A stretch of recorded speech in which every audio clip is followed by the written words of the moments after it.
Bienvenue sur Guioma TV dans votre émission L'Aparté. Vous le savez, c'est notre routine, sortir le côté caché de nos invités, leurs beaux souvenirs et surtout les moments très beaux de leur vie. Je vous laisse découvrir la personne avec qui nous sommes dans cette biographie. Salématou Sako, cofondatrice et directrice associée du cabinet de communication SACOM. Salématou Sako est une consultante en communication qui possède une expérience confirmée de la communication gouvernementale et institutionnelle, ainsi que dans l'organisation d'événements réunissant des acteurs de haut niveau. Reconnue pour sa vision stratégique, son professionnalisme et son efficacité sur le terrain, cette communicante hors pair a compris que la culture est un vecteur de communication incontestable et qu'il existe un réel besoin de la part des acteurs socio-économiques internationaux d'avoir une communication et une approche institutionnelle adaptée au contexte guinéen et africain. C'est à partir de ce constat qu'est né SACOM, un cabinet de conseil en communication, relations publiques, marketing et événementiel, dont elle est cofondatrice et directrice associée. Sako Salématou est également secrétaire générale du Conseil national du patronat guinéen, CNP guinéen, et vice-présidente du Salon des entrepreneurs de Guinée, SADEN. Retour sur ce plateau. Bonjour Madame Salématou Sako. Bonjour. Bonjour Fatimata, oui, je suis là. Nous je suis là. Très heureuse d'ailleurs d'être là. Alors, bienvenue dans l'Aparté et c'est un grand plaisir de partager ce plateau avec vous. Salématou Sako, vous êtes née en France et vous êtes arrivée en Guinée à l'âge de 4 ans. Et ensuite, vous êtes reparti au Canada et vous êtes revenu encore en Guinée en 2015. Alors, qu'est-ce qui vous attache beaucoup à ce pays?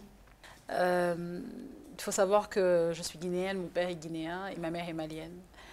Les quelques années de mon enfance que j'ai eu à passer en Guinée, j'ai de très beaux souvenirs d'enfance. Donc même un exemple que je donne souvent, c'est ceux de la Tabaski, les fêtes. L'ambiance de fête lorsqu'il y avait la Tabaski, avoir de nouvelles tenues, les bazins et tout ça, recevoir à la maison. J'ai grandi avec des parents qui recevaient beaucoup à la maison et ce côté festif, j'aimais beaucoup.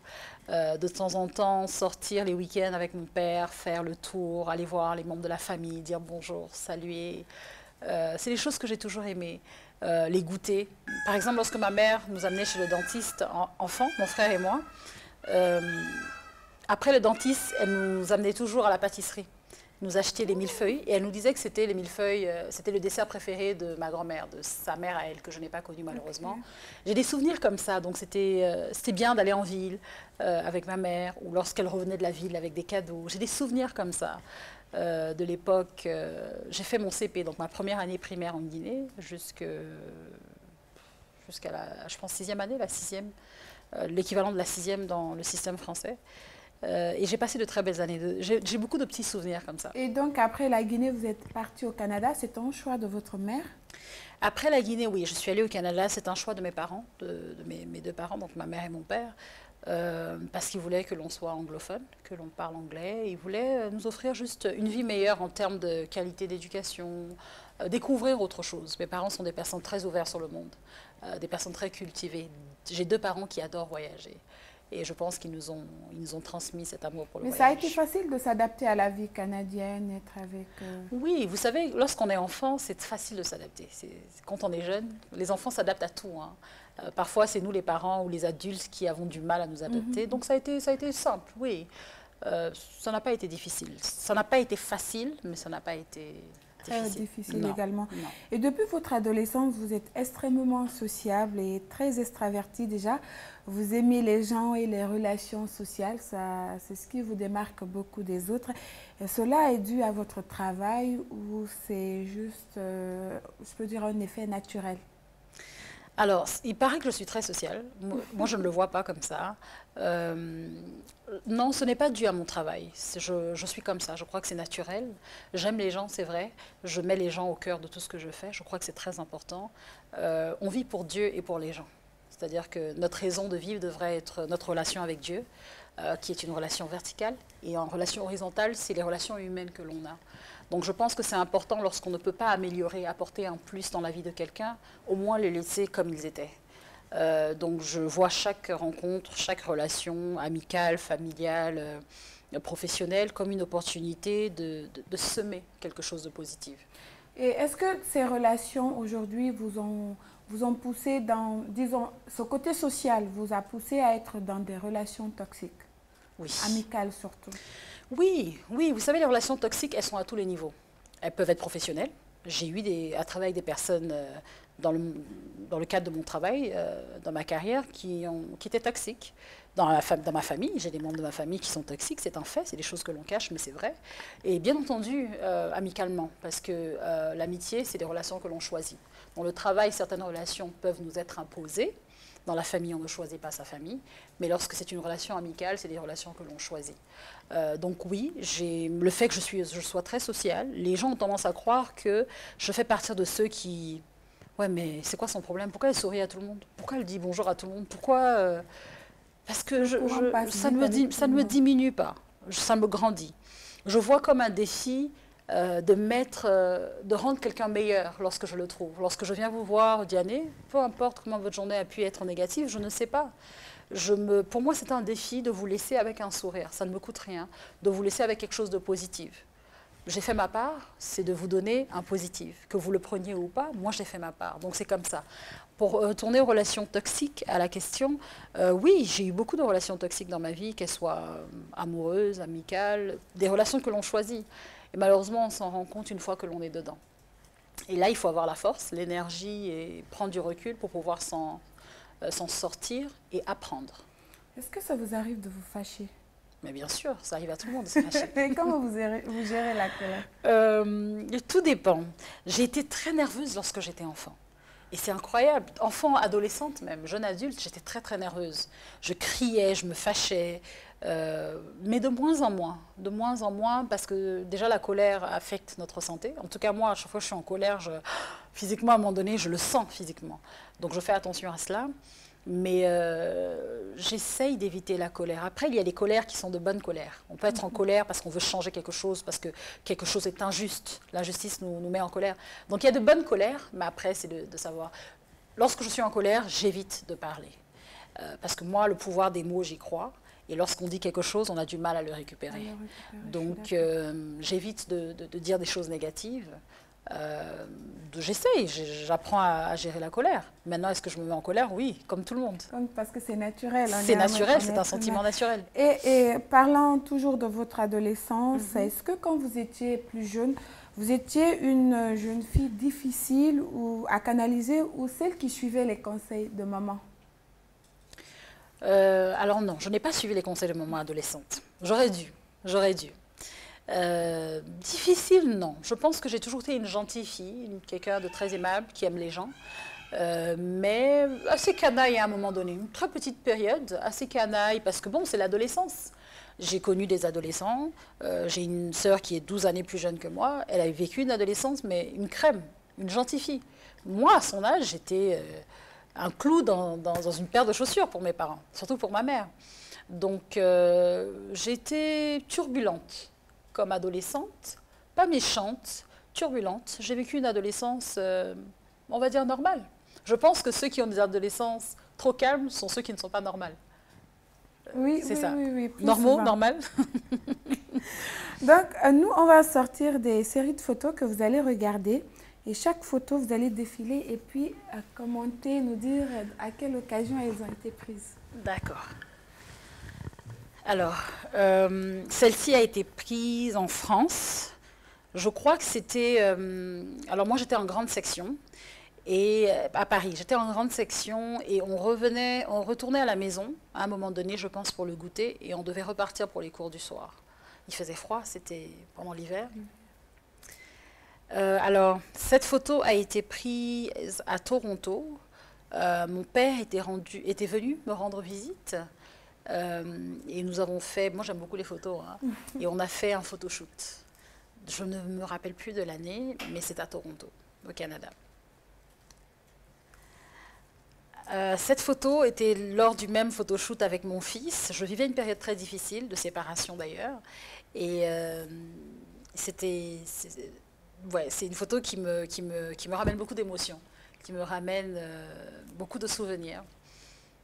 Donc à Toronto également, cette photo.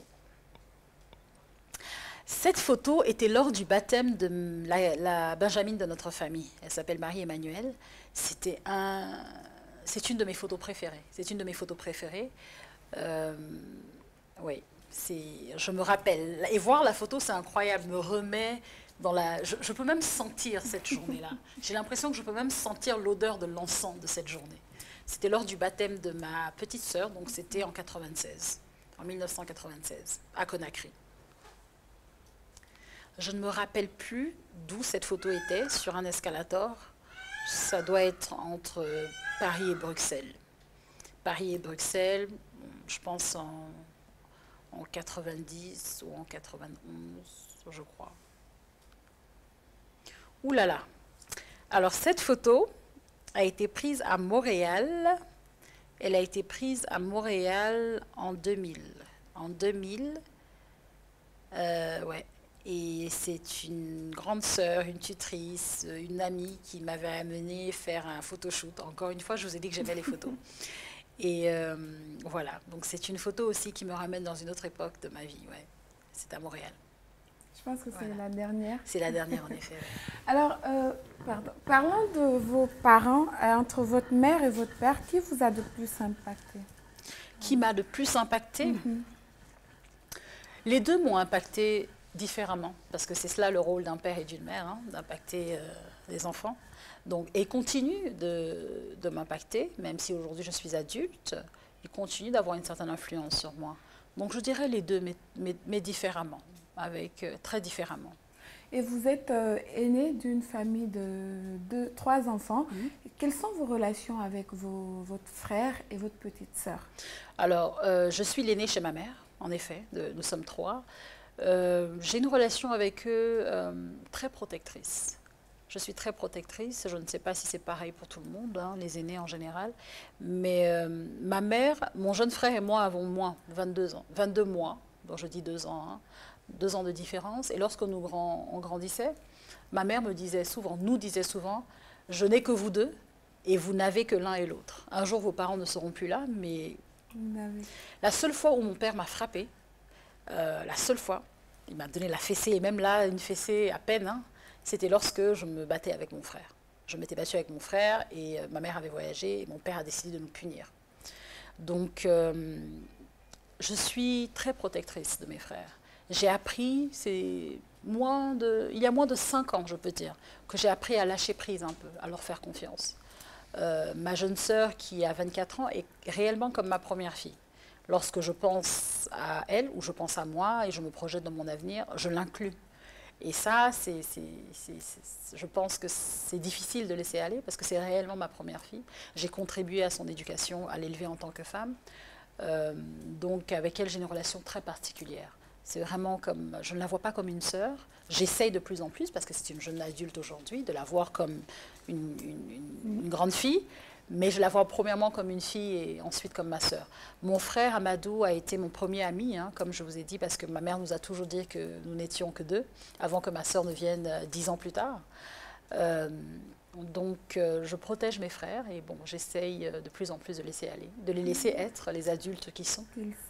Alors nous, dans cette émission, on a une petite surprise pour vous, un message de votre famille que vous allez écouter et puis on va continuer l'émission. Vous allez mettre play vous-même et puis on va écouter. D'accord.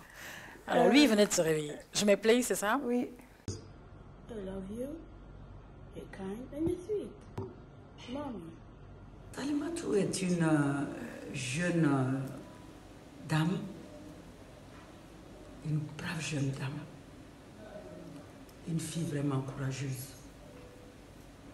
Et ce qui est extraordinaire chez Matou, nous on l'appelle Matou, j'appelle ma fille Matou et tout le monde l'appelle Matou. Ce qui est extraordinaire chez Salimatou, elle a la grâce de coopérer avec tout le monde. Les personnes difficiles, les personnes aimantes aussi. Elle a la grâce de coopérer avec toutes ces personnes. Et elle a la grâce C'est mignon. de discerner. Ça touche. Alors, ce qui lui facilite beaucoup sa façon de parler, de se comporter avec tout un chacun. Et ce qui m'épate chez Salematou, ma fille Matou, elle est remplie d'amour et de compassion. C'est une fille qui a une grande personnalité. C'est une bonne personne. Et notre prière est que Dieu continue à la protéger, à la garder en lui et pour lui. Et nous sommes fiers d'elle. Et que le Seigneur continue à la guider sur la voie que lui. Alors moi j'ai une seule chose à dire à Salematou, c'est reste comme tu es. Salematou, une lumière pour tous les gens qui sont autour de toi, une source de bénédiction, une fille très attachée, humaine, aimante. Et toute ta famille est avec toi, toute ta famille te remercie, toute ta famille t'aime. Bisous. Donc c'était... Ouais, c'est mignon. J'espère que vous n'allez pas pleurer. Non, mais ça m'a fait quelque chose quand même d'entendre ma mère parler. Parler C'est une belle de surprise, vous. ça. Et donc, nous, on va continuer toujours avec les questions. Parlant de votre famille, vous avez grandi entre deux parents séparés. Comment vous avez réussi à survivre avec ça? Alors, ça a été difficile.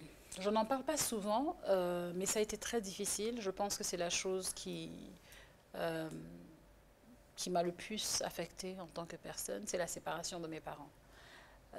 Parce qu'en tant qu'enfant, bon, l'idéal c'est que les parents soient ensemble, restent ensemble, et ça va faire un peu moins de 20 ans que mes parents sont séparés. Et ce qui m'a aidée à surmonter avec le temps, c'est que mes parents sont restés proches. Ils sont restés amis, ils sont restés parents. Ma mère n'a jamais tapé sur mon père, pas à nos yeux en tout cas, pas devant nous, parce qu'elle nous a toujours dit qu'il était important d'aimer notre père, de rester, c'est notre père et on n'a qu'un père. Et mon père pareil, il a toujours évité de... Donc leur guéguerre, ils ont évité de nous entraîner dedans, en tant qu'adultes. Hein. Donc ça m'a pris du temps, mais je l'ai vécu à ma façon. Et je pense que lorsque un divorce a lieu, chaque enfant le vit selon sa personnalité. Mais j'ai surmonté, hein, j'ai surmonté. Et aujourd'hui, en tant qu'adulte, je ne peux plus m'accrocher sur ce qui est passé. Je dois vivre pour l'avenir. Je dois vivre aujourd'hui pour moi, pour ma famille. Quand je parle de ma famille, celle que moi-même maintenant, j'ai un enfant. J'en aurai d'autres par la grâce de Dieu. Aujourd'hui, je suis mariée, donc j'ai une famille à fonder. Et je dois être bien pour elle. Leur séparation a été difficile.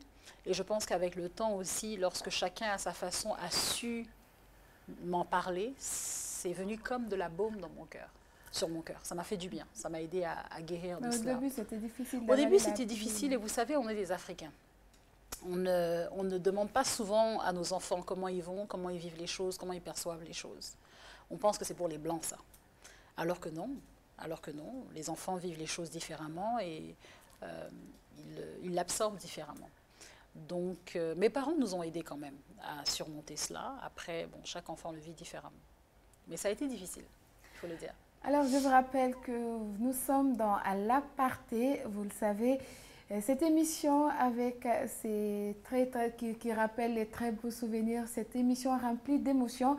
Et aujourd'hui, j'ai sur ce plateau Madame Salematou Sako, directrice associée de l'agence SACOM et aussi vice-présidente du Salon des entrepreneurs de Guinée.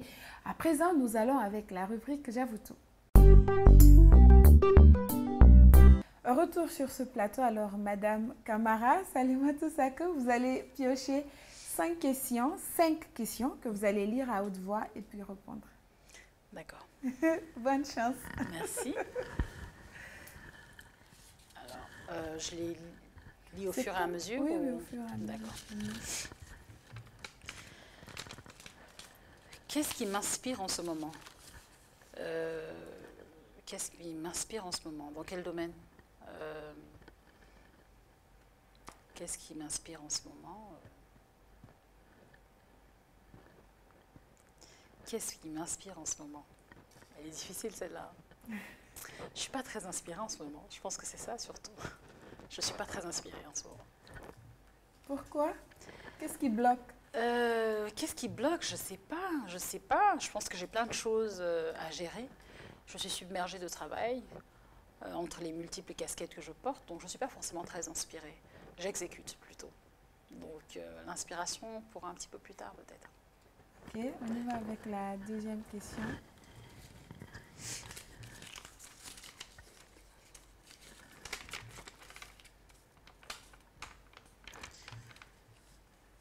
Si vous aviez une lampe d'Aladin, quels seraient vos 3 vœux?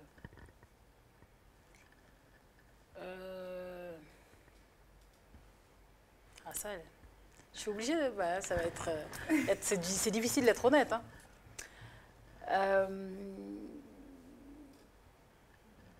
La lampe d'Aladin, j'y crois pas. Hein. Si j'avais 3 vœux... Mais si c'était réel, si la lampe d'Aladin pouvait faire des miracles? J'aurais aimé retourner dans le passé et ne pas faire certaines erreurs. Je ne peux pas vous dire lesquelles, et ne pas faire certaines erreurs. J'aurais aimé retourner dans le passé, là c'est mon deuxième vœu, pour ne pas permettre certaines choses. Et j'aurais aimé retourner dans le passé pour faire certaines choses. C'est juste.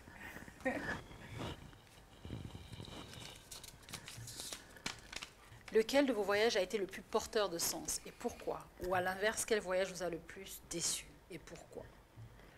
Alors, celui qui m'a le plus déçu, c'était lors d'un de mes voyages... Ah, j'allais dire en Éthiopie, mais non. C'est un voyage en Nouvelle-Guinée. J'étais en service dans un ministère et je suis allée en mission en Nouvelle-Guinée.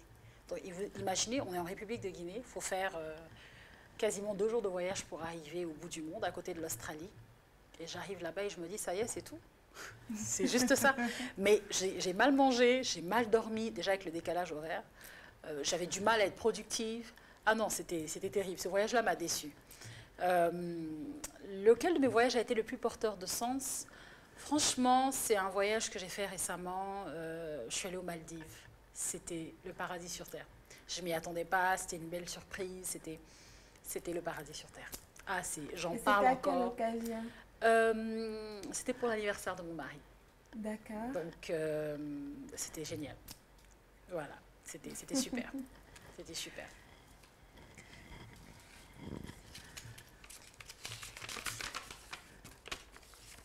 Avez-vous des fantasmes? Lesquels? Elle est bonne celle-là. Non, Fatoumata, je n'ai pas de fantasmes. Je pense que j'ai répondu à 5 questions. Non, 1, 2, 3. 3? Non, 4. Une dernière. À part mais l'autre question a été répétée. Oui, mais c'est pas grave. Ah, c'est la même question. Quel voyage a été le plus porteur de sens? Quel est votre film ou série préféré? Alors, film préféré, il y en a plus qu'un, mais je vais dire Un prince à New York, je n'ai pas vu le deuxième, mais le premier c'est extraordinaire. Love and Basketball et l'impératrice. Si, l'impératrice. C'est voilà. Love and Basketball, j'aime bien ce film également. Voilà. J'aime bien. Surtout Love and Basketball et Un prince à New York, je veux dire, lorsqu'ils parlent, je parle avec eux. Tellement j'ai regardé le film. Je regarde. C'est dans ce film que j'ai retenu cette phrase que l'amour, c'est comme le basket, tous les coups sont permis. Love and Basketball. C'est magnifique. Alors bien, vous l'avez remarqué, nous sommes avec Madame Salematou Sako, Madame Camara Salematou Sako, directrice associée de l'agence SACOM et également, elle est la vice-présidente du Salon des entrepreneurs. C'était la petite rubrique J'avoue tout qui prend souvent le sourire des invités. Et nous, on va continuer avec moi, mes questions cette fois-ci. Et en fait, vous êtes une femme très impliquée dans la vie religieuse, d'un père musulman et d'une mère chrétienne. Et votre choix, c'est par obligation ou c'était indépendamment de vous? Ah ouais, donc en fait, l'aparté, on parle de tout ce dont on ne parle pas ailleurs, quoi. J'ai parlé de la séparation de mes parents, j'ai parlé de ce qui était difficile. Vous m'avez donné quasiment des larmes tout à l'heure. On parle des questions qu'on n'aborde pas tous les jours. Mais je vois ça, je vois ça, je vois ça. Écoutez, la foi, c'est quelque chose pour moi de très personnel. Et ma conversion au christianisme a été reçue très difficilement, bien entendu. Je vis dans un milieu musulman, je viens d'une famille musulmane. Et pour faciliter les choses, je pense que les gens disent oui, elle a suivi la religion de sa mère, surtout après la séparation de ses parents. Et après, pour moi, vous voyez-vous, c'est des choses qui ne se justifient pas. Comme dirait mon père, personne n'allait au-delà pour dire voici le chemin à prendre. Il dit ça en rigolant pour simplifier les choses, mais ça a été difficile non seulement pour mon père, parce que voilà, il est musulman comme vous l'avez dit, ça a été difficile pour les membres de ma famille. Et ça a été difficile parce que j'ai senti personnellement un rejet du côté de ma famille. Parce qu'ils se disent, est-ce que tu sais qui tu es? Comment tu peux suivre ta mère ou bien changer de religion? Mais pour moi, c'est quelque chose de très personnel. La foi, c'est très personnel. Ça ne s'explique pas, ça se vit. Et je dis souvent que si je n'avais pas la foi que j'ai, je ne pense pas que j'aurais été là où je suis. Je n'essaye pas de convaincre les gens, je fais attention de ne pas choquer les gens, surtout depuis mon retour. Lorsqu'on vit à l'extérieur de la Guinée, loin de sa grande famille, on fait ce qu'on veut un peu, c'est-à-dire qu'on peut monter, descendre, les gens ne savent pas. Ils savent ce qu'on décide de partager avec eux. Lorsque je reviens dans un pays musulman, où est-ce que les gens jeûnent, le vendredi c'est la prière, enfin un pays laïque. Surtout avec le nom et le prénom que vous portez. Oui, tout à fait. Tu es sérieuse? Ou on me demandait c'est quoi ton nom chrétien? Je dis j'en ai pas, je m'appelle juste Salématou. Ou on me dit donc tu as suivi ta mère? Non. Après c'est vrai que ça m'a été présenté, l'évangile m'a été présenté par ma mère. Parce qu'en grandissant, ma mère a toujours été celle qui a mené les maîtres coraniques. Mon père c'est quelqu'un, et je trouve que mon père est un très bon musulman. Ce n'est pas quelqu'un qui force la religion, c'est quelqu'un qui la vit. Et il dit que la meilleure des religions, c'est de craindre Dieu et d'aimer son prochain. Et c'est ce qu'il vit. Et c'est pareil pour ma mère. Donc, en ce qui concerne ma foi, j'avais un peu moins de 18 ans lorsque j'ai pris la décision de suivre le christianisme. Comme je vous dis, c'est une rencontre personnelle que j'ai faite avec le Christ. Je ne m'en cache pas, je n'en ai pas honte, c'est qui je suis. Je crois qu'aujourd'hui, c'est accepté. On n'en parle pas dans ma famille. On me prend comme je suis. Et je disais que j'évite de choquer, j'évite de brusquer. Je respecte mon entourage, mais je vis ma foi pleinement. Pleinement. Et en parlant de religion, parlons maintenant de vous personnellement. Vous vous êtes remariée il y a quelques mois. Et avant ça, vous avez été mariée au Canada où vous avez eu votre garçon, malgré que la vidéo, elle est courte. La partie. D'accord. Donc, du coup, Salématou Sakho, cette grande dame qu'on voit tout le temps, qui est aujourd'hui à la tête de beaucoup de choses, cet homme qui a réussi à avoir, moi je peux dire, le gros lot, il a quoi de différent des autres? C'est un 10. C'est un vrai. C'est un 10 c'est un gars, c'est un vrai. Non, mais bon, j'y sens en rigolant, mais écoutez, ça m'a surpris, comme quoi les belles choses nous arrivent lorsqu'on s'y attend le moins. Lorsqu'on s'y attend le moins. Je suis très amoureuse de mon mari. On me dit que c'est parce que tout nouveau, tout beau. Et je prie Dieu et nous travaillerons à ce que ce soit comme ça pendant très longtemps, par la grâce de Dieu. Mais nous avons beaucoup en commun. C'est ce qui est drôle. Autant nous sommes très différents, nous avons deux backgrounds différents, deux personnalités différentes, mais nous avons des valeurs fondamentales très similaires. Et bon, comme on dit, ça a commencé comme dans la blague. Et il savait ce qu'il voulait. Il y a un dicton en malinké qui dit que lorsque celui qui doit venir t'épouser arrive, il vient te prendre, il va te prendre. Là, donc, et c'est ce qui s'est passé. Et puis, non, je suis très contente, très heureuse. Je suis bénie, vraiment. Je suis contente. Et pendant mes recherches, j'ai approché vos proches pour demander c'est quoi la passion de Salématou. Ils m'ont dit Salématou aime la nourriture, elle aime le thon et le riz farci. Je suis une grande, grande mangeuse de riz, de thon. C'est vrai, c'est vrai. Je ne sais pas si c'est parce que... Ce côté malin que vous non, avez non, non, non. dominé. Moi, si je n'ai pas mangé de riz une fois par jour, je n'ai pas mangé. Donnez-moi tout ce que vous voulez. Et c'est vrai que j'aime la bonne nourriture. Hein. J'aime manger, mais il faut que ce soit bon. Je ne mange pas pour manger. Mais si je n'ai pas mangé de riz, même à 23 heures, il faut que je mange au moins 2 cuillerées. Peut-être parce que j'ai duré à l'extérieur, je ne sais pas. Mais je ne suis pas... Il ne faut pas me donner un steak et des frites à midi. Donnez-moi du riz ou du fonio de temps en temps quand je veux bien me comporter. Ah non, le taux, c'est matin, midi, soir. Le taux, c'est matin, midi, soir. Donc, oui, non, non, j'aime... Et du bon, la fidi chaud bien. le matin. matin. Ça, c'est, ouais. Malheureusement, nous, on n'a pas pu garder de la fidi chaud. Moi, j'ai mangé mon lafidi chaud avant de venir sur le plateau. Alors, Madame Salématou, moi, j'aimerais aussi toucher sur votre côté relation amicale. Est-ce que vous avez des meilleurs amis? J'ai de très bons amis. Avec l'âge, avec le temps, avec l'expérience, j'ai appris que la vie, c'est des saisons. Hein. On n'a pas forcément d'hiver en Guinée, mais on va dire la saison des pluies et la saison sèche. Et il faut savoir s'adapter selon la saison. Si on prend l'hiver et l'été, par exemple, on ne s'habille pas en été comme on s'habille en hiver. Il faut savoir s'ajuster lorsqu'on sort. Et je pense que dans la vie d'un être humain, il y a des saisons importantes et des saisons où est-ce que certaines personnes viennent dans notre vie pour un but particulier, certaines sont là pour... Voilà. J'ai des relations que j'ai tissées depuis que je suis en Guinée à 6 ans, qui sont de très belles relations, qui je crois seront des relations à vie.